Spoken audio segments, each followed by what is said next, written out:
Bolted down with just enough room to put the chain on. Perfect. Back to the old Predator 212. I would like to oversize the exhaust valves. Ugh, it's a little jelly. Might be from the nitro-methanol mix I made some years ago. Gonna undo these two bolts and lift it up like so. And this is what it looks like under there. Two good tires, 162 sprocket, good space, chain can get on there. And things are going to get moved around. First we're going to remove that, like so.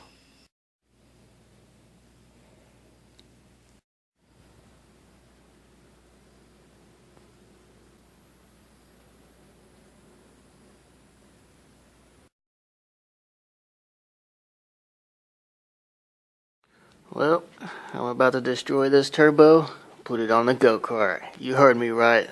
That right there is going on the go-kart. Oh yeah, and it matches the exhaust valve perfectly. And you see how big this is? You see how big this is?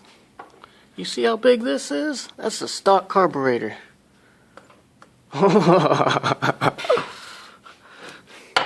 And you see this right here? That's an aftermarket bigger carburetor.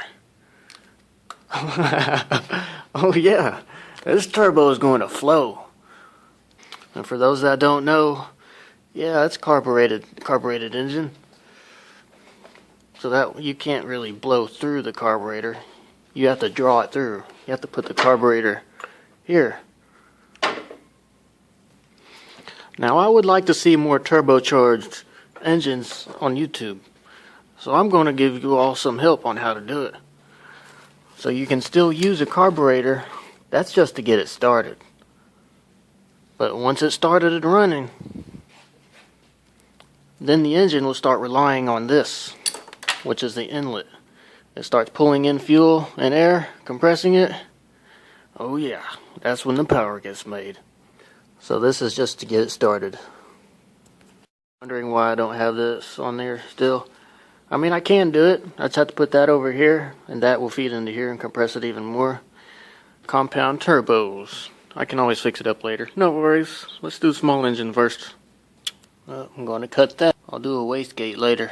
That's why it's so big up here. It's so that it bypasses into the wastegate in case there's too much exhaust pressure. No worries. See that hole right there? That's the exhaust. It's a little bigger on the outside, but on the inside, it's the size of the, well, a little smaller than the exhaust port. But right there, stock carburetor. Big turbo. Big turbo. Yeah, that's going to spool. I just have to bypass that wastegate hole. Stick a tube in there, weld it up. Perfect.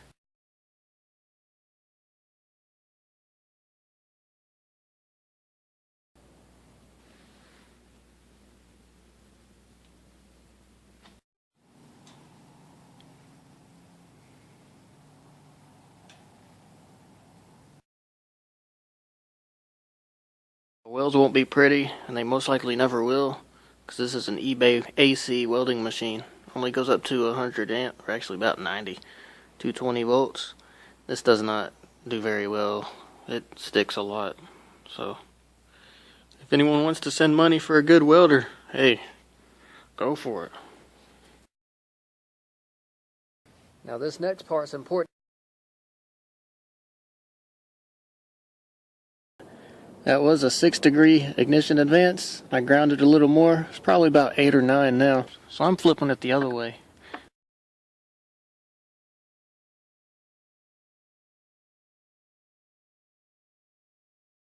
Don't forget to bring in your metal, kids, from the weather. Otherwise it'll rust. I'm still going to run it though. It's not, I don't know. If it's bad or not, whatever. Let's do it. First I had to put on some gasket maker. Now to seal it up, after it cures for a little bit. Alright, I got it sealed up now. Got it tack welded. Got that ready to be welded on there.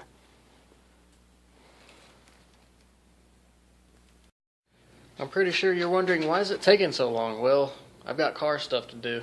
And plus I have to fabricate some parts, and it takes some time, and I don't really want to do that because I have to fabricate parts for my car.